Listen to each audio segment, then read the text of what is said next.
پناہ مانگتا ہوں میں اللہ کی شیطان مردود سے۔ شروع اللہ کا نام لے کر جو بڑا مہربان نہایت رحم کرنے والا ہے۔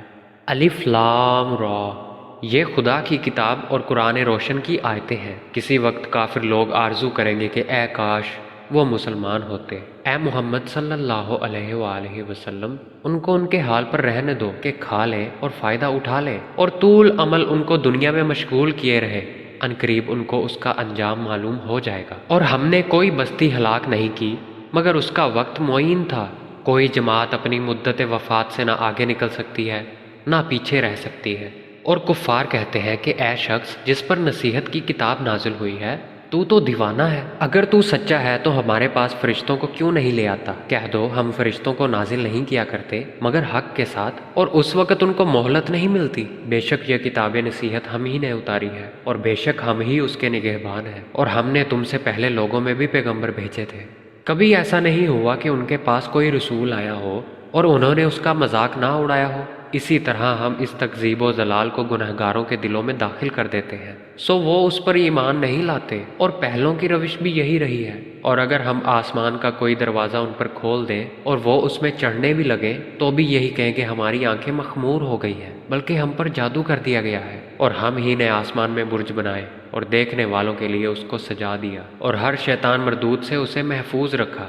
ہاں اگر کوئی چوری سے سننا چاہے تو چمکتا ہوا انگارہ اس کے پیچھے لپکتا ہے۔ اور زمین کو بھی ہم ہی نے پھیلایا اور اس پر پہاڑ بنا کر رکھ دیے، اور اس میں ہر ایک سنجیدہ چیز اگائی، اور ہم ہی نے تمہارے لیے اور ان لوگوں کے لیے جن کو تم روزی نہیں دیتے اس میں معاش کے سامان پیدا کیے، اور ہمارے ہاں ہر چیز کے خزانے ہیں، اور ہم ان کو بمقدار مناسب اتارتے رہتے ہیں۔ اور ہم ہی ہوائیں چلاتے ہیں جو بادلوں کے پانی سے بھری ہوئی ہوتی ہیں، اور ہم ہی آسمان سے میਂہ برساتے ہیں، اور ہم ہی تم کو اس کا پانی پلاتے ہیں، اور تم تو اس کا خزانہ نہیں رکھتے۔ اور ہم ہی حیات بخشتے ہیں اور ہم ہی موت دیتے ہیں، اور ہم سب کے وارث ہیں۔ اور جو لوگ تم میں پہلے گزر چکے ہیں ہم کو معلوم ہے، اور جو پیچھے آنے والے ہیں وہ بھی ہم کو معلوم ہے۔ اور تمہارا پروردگار قیامت کے دن ان سب کو جمع کرے گا، وہ بڑا دانا اور خبردار ہے۔ اور ہم نے انسان کو کھنکھناتے سڑے ہوئے گارے سے پیدا کیا، اور جنوں کو اس سے بھی پہلے بے دھوئیں کی آگ سے پیدا کیا تھا۔ اور جب تمہارے پروردگار نے فرشتوں سے فرمایا کہ میں کھنکھناتے سڑے ہوئے گارے سے ایک بشر بنانے والا ہوں،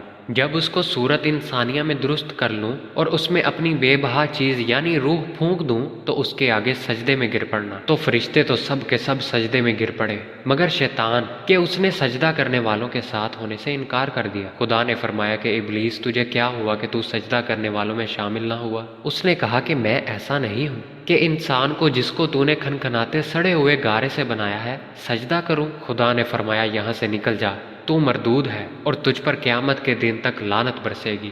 اس نے کہا کہ پروردگار مجھے اس دن تک مہلت دے جب لوگ مرنے کے بعد زندہ کیے جائیں گے۔ فرمایا کہ تجھے مہلت دی جاتی ہے وقت مقرر یعنی قیامت کے دن تک۔ اس نے کہا کہ پروردگار جیسا تو نے مجھے رستے سے الگ کیا ہے میں بھی زمین میں لوگوں کے لیے گناہوں کو آراستہ کر دکھاؤں گا اور سب کو بہکاؤں گا۔ ہاں ان میں جو تیرے مخلص بندے ہیں ان پر قابو چلنا مشکل ہے۔ خدا نے فرمایا کہ مجھ تک پہنچنے کا یہی سیدھا رستہ ہے۔ جو میرے مخلص بندے ہیں ان پر تجھے کچھ قدرت نہیں کہ ان کو گناہ میں ڈال سکے۔ ہاں بد راہوں میں سے جو تیرے پیچھے چل پڑے، اور ان سب کے وعدے کی جگہ جہنم ہے، اس کے 7 دروازے ہیں، ہر ایک دروازے کے لیے ان میں سے جماعتیں تقسیم کر دی گئی ہیں۔ جو متقی ہیں وہ باغوں اور چشموں میں ہوں گے۔ ان سے کہا جائے گا کہ ان میں سلامتی اور خاطر جمع سے داخل ہو جاؤ، اور ان کے دلوں میں جو کدورت ہوگی ان کو ہم نکال کر صاف کر دیں گے، گویا بھائی بھائی تختوں پر ایک دوسرے کے سامنے بیٹھے ہوئے ہیں۔ نہ ان کو وہاں کوئی تکلیف پہنچے گی اور نہ وہاں سے نکالے جائیں گے۔ اے پیغمبر میرے بندوں کو بتا دو کہ میں بڑا بخشنے والا اور مہربان ہوں، اور یہ کہ میرا عذاب بھی درد دینے والا عذاب ہے۔ اور ان کو ابراہیم کے مہمانوں کا احوال سنا دو۔ جب وہ ابراہیم کے پاس آئے تو سلام کہا، انہوں نے کہا کہ ہمیں تو تم سے ڈر لگتا ہے۔ مہمانوں نے کہا کہ ڈریے نہیں، ہم آپ کو ایک دانشمند لڑکے کی خوشخبری دیتے ہیں۔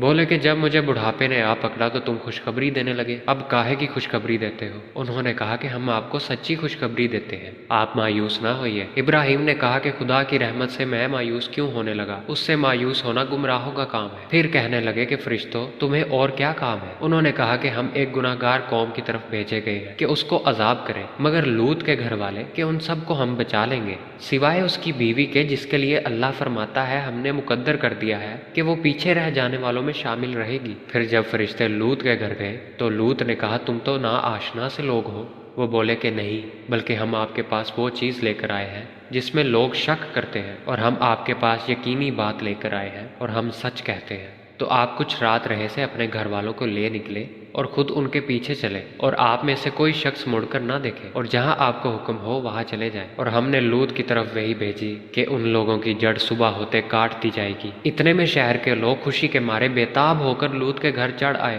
لوط نے کہا کہ یہ میرے مہمان ہیں، کہیں ان کے بارے میں مجھے رسوا نہ کرنا، اور اللہ سے ڈرو اور مجھے رسوا نہ کرو۔ وہ بولے کیا ہم بارہا تمہیں منع نہیں کر چکے ہیں کہ دنیا بھر کے ٹھیکیدار نہ بنو؟ لوط نے عاجز ہو کر کہا کہ اگر تمہیں کرنا ہی ہے تو یہ میری بیٹیاں ہیں، ان سے شادی کر لو۔ اے محمد صلی اللہ علیہ وآلہ وسلم، تمہاری جان کی قسم، وہ اپنی مستی میں مدہوش ہو رہے تھے۔ سو ان کو سورج نکلتے نکلتے چنگھاڑ نے آ پکڑا، اور ہم نے اس شہر کو الٹ کر نیچے اوپر کر دیا اور ان پر کھنگر کی پتھریاں برسائیں۔ بے شک اس قصے میں اہل فراست کے لیے نشانی ہے، اور وہ شہر اب تک سیدھے رستے پر موجود ہے۔ بے شک اس میں ایمان لانے والوں کے لیے نشانی ہے، اور بن کے رہنے والے یعنی قوم شعیب کے لوگ بھی گناہگار تھے، تو ہم نے ان سے بھی بدلہ لیا، اور یہ دونوں شہر کھلے رستے پر موجود ہیں۔ اور وادی ہجر کے رہنے والوں نے بھی پیغمبروں کی تکذیب کی تھی، ہم نے ان کو اپنی نشانیاں دی اور وہ ان سے منہ پھیرتے رہے، اور وہ پہاڑوں کو تراش تراش کر گھر بناتے تھے کہ امن و اطمینان سے رہیں گے۔ تو چیخ نے ان کو صبح ہوتے آ پکڑا،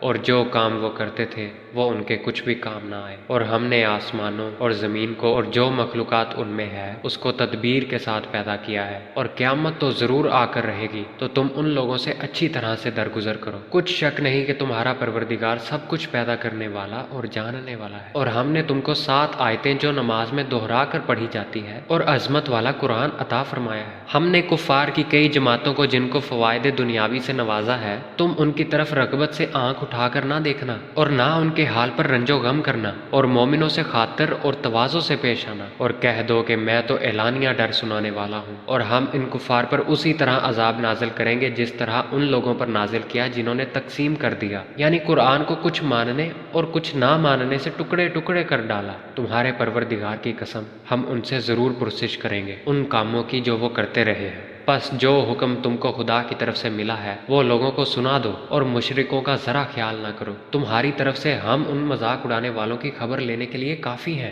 جو خدا کے ساتھ معبود قرار دیتے ہیں، سو ان قریب ان کو ان باتوں کا انجام معلوم ہو جائے گا، اور ہم جانتے ہیں کہ ان باتوں سے تمہارا دل تنگ ہوتا ہے، تو تم اپنے پروردگار کی تسبیح کہتے اور اس کی خوبیاں بیان کرتے رہو، اور سجدہ کرنے والوں میں داخل رہو، اور اپنے پروردگار کی عبادت کیے جاؤ یہاں تک کہ تمہاری موت کا وقت آ جائے۔